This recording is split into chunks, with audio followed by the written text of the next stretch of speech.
दीमापुरवा से उड़ानी जहाज आइल बा। दीमापुरवा से उड़ानी जहाज आइल बा।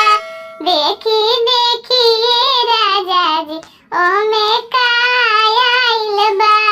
देखी देखी ए राजा जी ओमे का आइल बा। ओमे डीजे आइल बा। ओमे बाजा आइल बा। ओमे डीजे आइल बा। ओमे बाजा आइल बा। ओमे नाना दी छबिलिया के नाच आइल बा।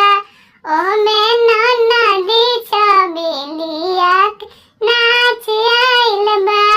काला कटावा से उड़ाने जहाज आइल बा।